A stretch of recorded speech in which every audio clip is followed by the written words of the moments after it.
Good evening from New York. I'm Dan Rather. We just moved our News and Guts office, so we're coming to you from the Young Turks New York studio this week with, as always, news, analysis, and commentary. President Trump today said he has, quote, the absolute right to pardon himself. His assertion of presidential power followed a report by the New York Times about an extraordinary assertion of power in a letter his lawyers wrote in January. But an important point seems to have been missed in the letter, which President Trump's lawyers sent to special counsel Robert Mueller. Don't misunderstand. What has been reported is important, very important. The 20-page letter, leaked to the Times by sources unknown, makes two sweeping assertions. Number one, that the president's office immunizes him against answering questions from law enforcement, even under subpoena. And number two, that the crime of obstructing justice does not exist for the president because, as Mr. Trump sees it, the president oversees federal justice. Now you add these arguments together, and the sum is a president above the law, as his own lawyer effectively said about the letter. I agree with about 80% of what he wrote. That's the part of it that I agree with the most. Can't be indicted, can't be questioned, because it interferes with the presidency. The letter actually says, quote, of course the president of the United States is not above the law, unquote. But it also claims exactly that in language both legalistic and religious. Quote, ensuring that the office remains sacred, Trump's lawyers write, and above the fray of shifting political winds and gamesmanship is of critical importance, unquote. Shifting political winds is, and let's see it for what it is, a cynical euphemism for law enforcement. But above the fray is a cheap disguise for above the law. And as for the office being sacred, Mr. President, we do not hold offices or their occupants sacred in this country. They, however, are obliged to hold sacred the responsibilities of their office. First and foremost of these, upholding the Constitution. Having him testify, the president's lawyers write, demeans the office of the president before the world, unquote. But the office is not demeaned. It is, in fact, beyond his poor power to add or detract. Instead, Mr. Trump himself is demeaned before the world by the admission that he used his own child as a shield, dictating his son's false statement last summer about meeting with a Russian lawyer. But we knew as much, or believed it to be true. No, the most damaging admission, the one that gives greatest cause for hope, is one the president's lawyers may not have understood they were making. They were claiming the president's immunity. But if he really believed it, he would not need to explain it, to argue for it. He could simply assert it or not bother saying anything about it. But something moved them to put pen to paper for 20 pages. And just the fact that the president felt compelled to make the argument reflects his understanding, subconscious though it may be, that he is wrong. By making the argument, in other words, he concedes that he has to make the argument, conceding that he, even he, is answerable to someone. If not to Mueller, then to the Justice Department. If not to Justice, then to Congress. If not to Congress, then to the ultimate tribunal, we the people. And if even President Trump, by his actions, concedes that the ultimate judgment lies with us, we have to rise to that responsibility. We have to prepare for the possibility that the case, once unveiled, reveals no smoking gun, exposes no hidden memo. We have to prepare for the chance that the case is nothing more than a crime committed right in front of our eyes, that the president's firings, lies, and bullying violated not just norms, but laws, American laws intended to constrain power, in which case we will be called to drop the masquerade that we were mere bystanders at a show and accept the burden of standing witness now, because the day may soon come when we have to drop to the mantle of witness and don the cloak of judgment. That's what it means when no one is above the law, that we all must uphold it. That's what it means to be American. There's some good news in the Supreme Court's ruling in favor of a bakery that refused to make a wedding cake for a same-sex couple. But there is bad news, too, that has been sorely overlooked so far. The good news first. It's true, the ruling says Colorado officials were out of line telling Masterpiece Cake Shop that they couldn't refuse to make a wedding cake for a same-sex couple. But the good news is that the Supreme Court did not say Colorado's decision itself was wrong, just that the way it was decided was wrong. The court even left open the possibility that states could legally ban bakeries and other businesses from rejecting same-sex customers. The ruling also more than once expressed concern that gay couples and weddings not be stigmatized. That's all good news. The bad news is how the High Court said Colorado officials went astray. In July of 2014, a member of the state's Civil Rights Commission said about the case, quote, "Freedom of religion and religion has been used to justify all kinds of discrimination throughout history, whether it be slavery, whether it be the Holocaust, whether it be, we can list hundreds of situations where freedom of religion has been used to justify discrimination. And to me is one of the most despicable pieces of rhetoric that people can use to use their religion to hurt others," end quote. The Supreme Court called that hostility toward religion and said the baker was therefore denied a fair and neutral consideration of his argument. Now, this is bad news because one can be both fair and neutral toward religion and reject evil done in its name. Many religious people have. American law has had no trouble fairly and neutrally outlawing bigamy, human sacrifice, slavery, and other practices wearing cloaks of religious justification. Neutrality toward religion does not require neutrality toward any ideology calling itself religious. Neutrality toward religion requires only that we judge those ideologies without animus or favor toward religion. And we can surely neutrally condemn religious justifications for evil without animus toward religion.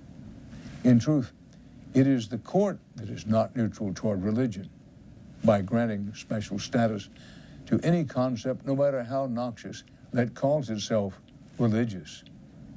And it's also bad news because it represents a continuing erosion of the Establishment Clause.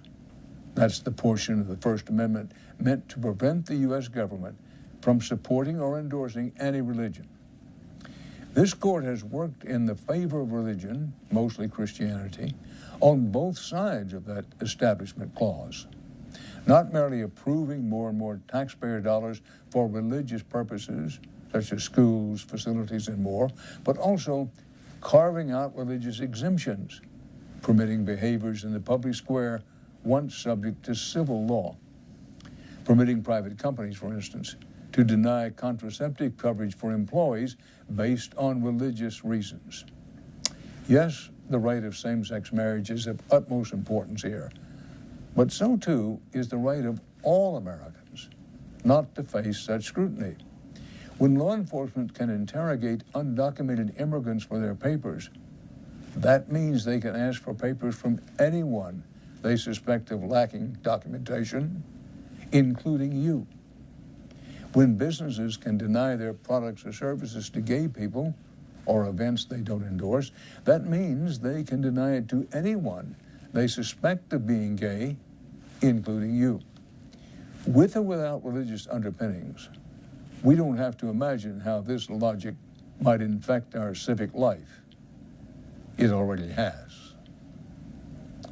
Now, next, I want to talk about a new policy from Education Secretary Betsy DeVos and its offense against justice.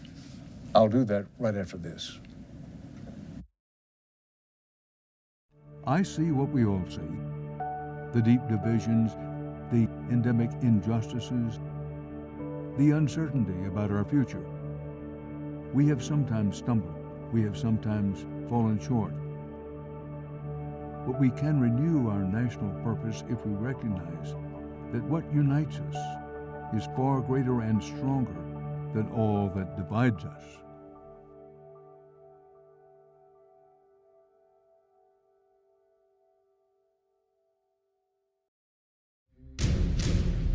Look, we're doing interviews over there at youtube.com/TYT interviews, and we've done some amazing ones recently. So now, of course, you know the person most widely considered to be the most progressive senator is Bernie Sanders. Yeah. Why not back him during the 2016 primaries? Why be a Democrat at all? And we're in a time where you cannot, in good conscience, sit on the sidelines of history. 3 civil rights organizations, including the NAACP, are suing the Department of Education over a policy from Secretary Betsy DeVos, a policy of dismissing complaints by students and their advocates. DeVos was facing a backlog of complaints about colleges mishandling sexual assault cases, girls and young women seeking equal resources for athletics, blind students who needed textbooks they could read. Secretary DeVos dealt with these cases by instituting a new policy of dismissing these cases, dismissing them unheard, uninvestigated, unjustly. The 2 other organizations suing the Education Department are the Council of Parent Attorneys and Advocates and the National Federation of the Blind. Secretary DeVos reportedly is a devout Christian who may or may not be familiar with the Bible's command, "You shall not put stumbling blocks before the blind." But faith aside, as an American and as America's top educator, Secretary DeVos appears to have skipped an important day in history class, specifically American history. We say that because this new policy includes dismissing cases that put, quote, an unreasonable burden, unquote, on Education Department investigators and lawyers.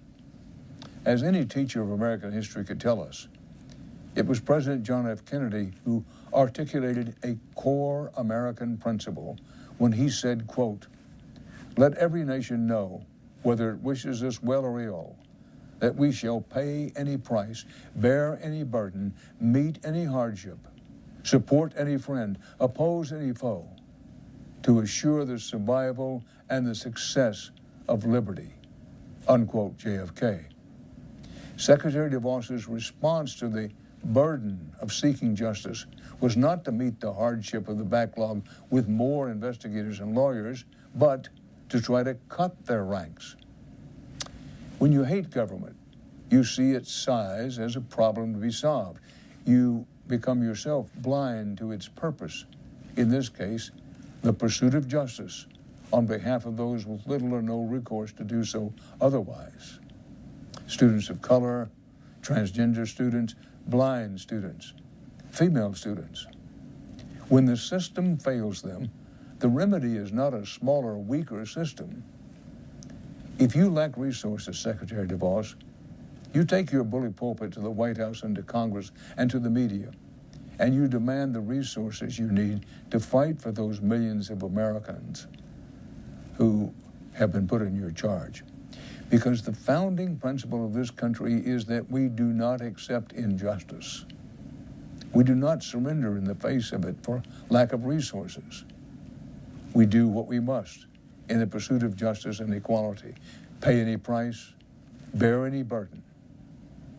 If you're to teach America's children anything, Secretary DeVos, teach them this. Well, the Roseanne Barr controversy and why you should not stick around for this story. That's next. All right, well, Turks special election day coverage dropping! An amazing power panel. Look at this panel! You want to talk about power? Like a smart Destiny's Child. We're all too strong. We start a revolution! Yes, another one! Aren't you excited? Wow! Some of the best writers in the country are right here on this panel, with the obvious exception of John Irola. Let's not so quickly discount Harry Potter fan fiction. We have elected the top Twitter troll in the country. What ran me away from Christianity was judgment and condemnation. Assaulting peaceful protesters in North Dakota, crazier than bombing Yemen, crazier than bombing Syria so much they ran out of bombs. Reductive interpretation of what their motives are, what Putin's are, by these amateur experts is just beyond. We don't kill our journalists, and they do.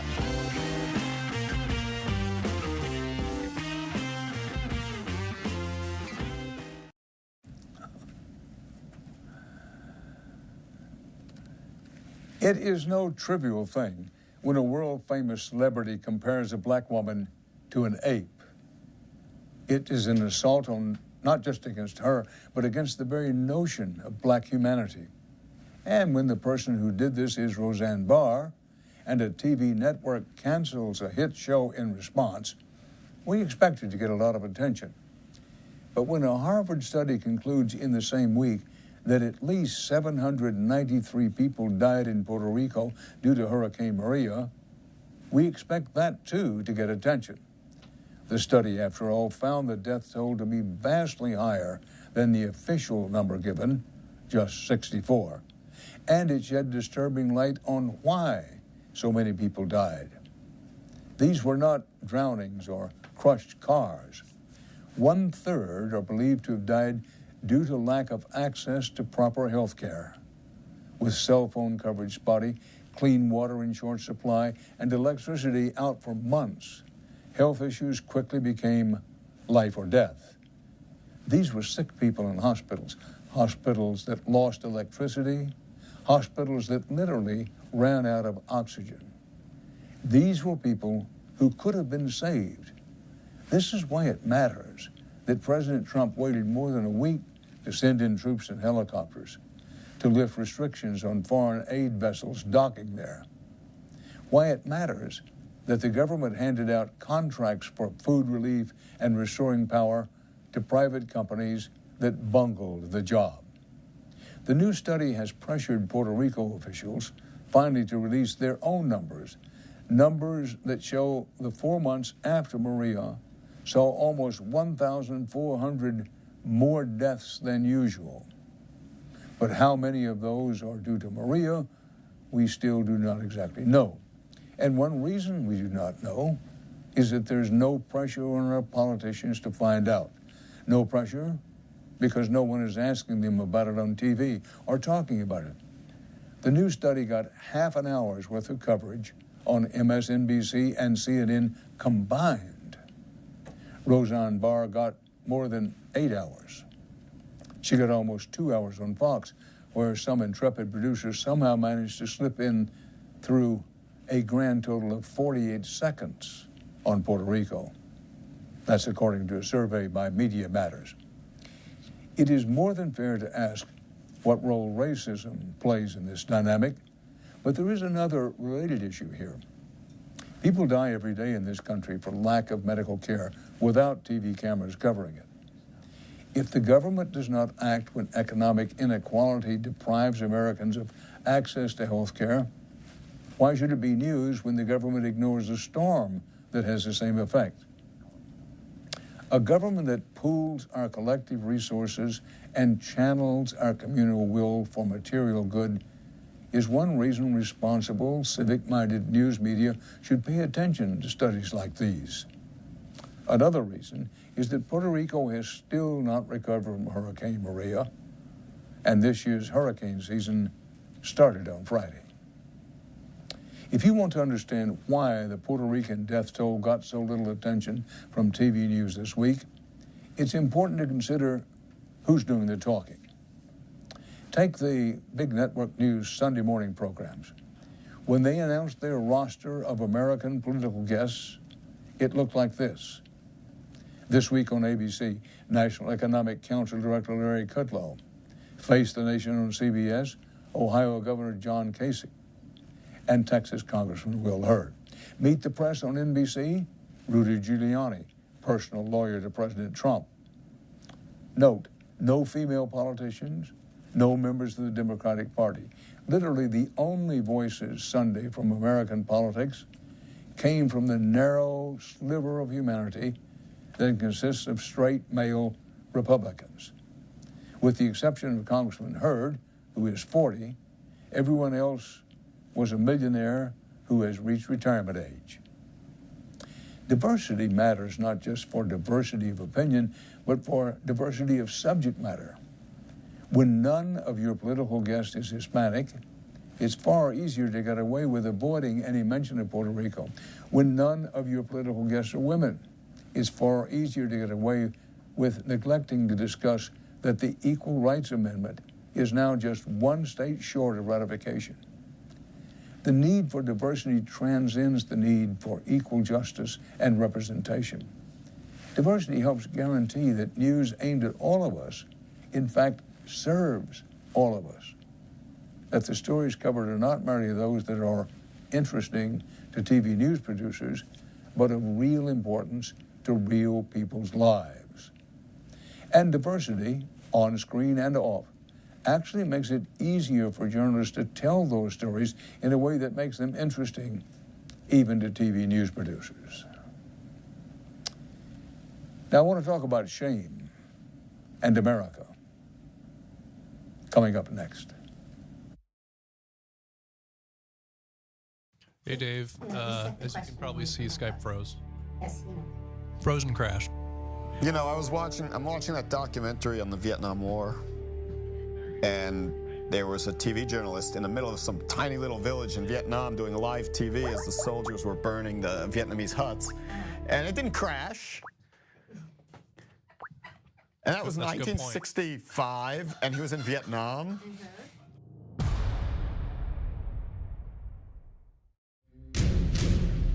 Look, we're doing interviews over there at youtube.com/TYT interviews, and we've done some amazing ones recently. So now, of course, you know the person most widely considered to be the most progressive senator is Bernie Sanders. Yeah.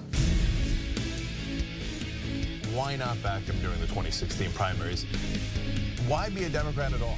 And we're in a time where you cannot, in good conscience, sit on the sidelines of history.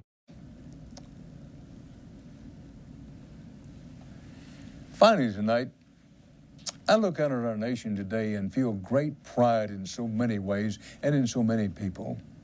And yet, that pride must compete with a powerful, gut-level feeling of shame. For make no mistake, we are in a moment of deep and abiding shame. And that shame must belong to all of us. When we learn our American history, there is so much of which to be justly proud.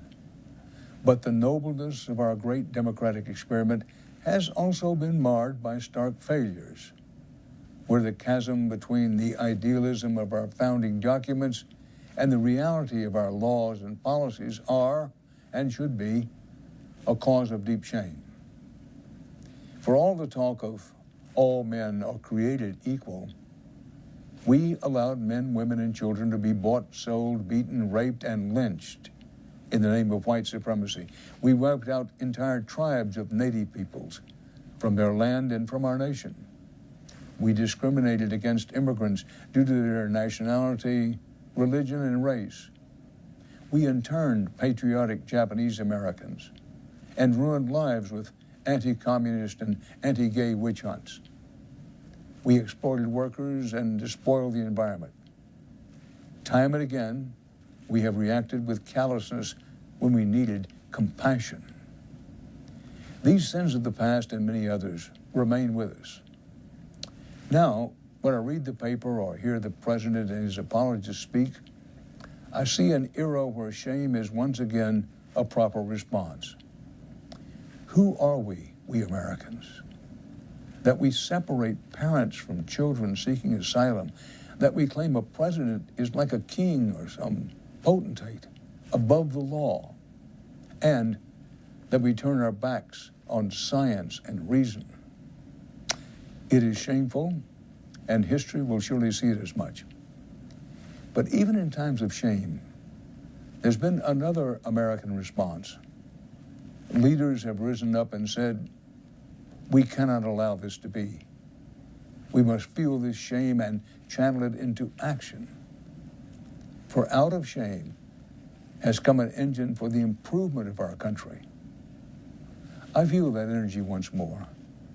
I see many who refuse to be blinded by the moment. They speak with the moral justice of our history, and I truly believe are determined to deliver us a better future. Let us hope. With that, I'll leave you for this news cycle. The Young Turks is next, and we'll be back with the news at this same place and time, 5:30 Eastern, every Monday. Until then, Dan Rather reporting. Stay steady. Do you trust the establishment media? The United States economy has never been better. Monetary policy is spectacular. Everybody thought Jamie Dimon was the king of Wall Street last week. Well, it might be Ken Lewis now. He takes the crown. The best sales force out there is Merrill Lynch, and now it goes to BofA. It's pretty amazing. Pretty amazing. Lewis now. Buying opportunity. I do think this is a buying opportunity. We're going to see a stabilization and just a tremendous snapback. The rally will be jaw-dropping. The Occupy Wall Street movement is not a spontaneous protest against economic inequality. This is what we mean by the establishment press. It is a well-thought-out campaign. To bring down the infrastructure of this country. The embarrassment is that I'm given credibility in this world because of the disappointment that the public has in what the news media does. I'm the former chairman of the Veterans Committee, and I learned a little bit about the cost of war. What the president is trying to do, and I agree with him, is to do everything that we can without going to war. So what do you say to your critics? I'm talking about Democratic critics who say, you know what, he's really just a socialist pacifist.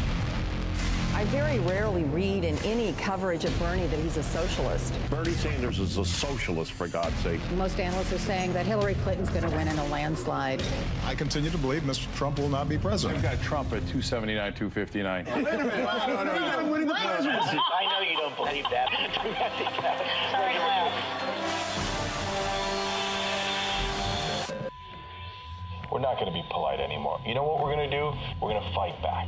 Fight for a free and independent media. We're done with politeness. We fight back.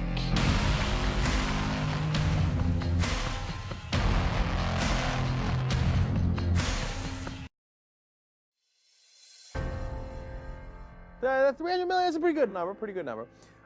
We were doing a press release on it, and I got all worked up. And I said, okay, well, that's the size of the U.S. population. You know what our next target is? The size of the entire world on the road to 6 billion. Although by the time we hit it, it'll probably be 7, maybe 8 billion. Not a big deal. A couple of days ago on the TYT network, we passed 1 billion views. What the hell? What the hell? No, that's a big freaking deal. 2 billion views. What now? Sorry. What did we do? 2 billion? 2 billion. They said it couldn't be done, but it was done. We just crossed 5 billion views on YouTube. I mean, imagine 10 years ago thinking, one day. People looked at you like, are you nuts? Young Turks crosses 6 billion views. They said you couldn't do it. You can't change the media. Don't try. Well, here we are. We're changing the media. Thank you, thank you, thank you.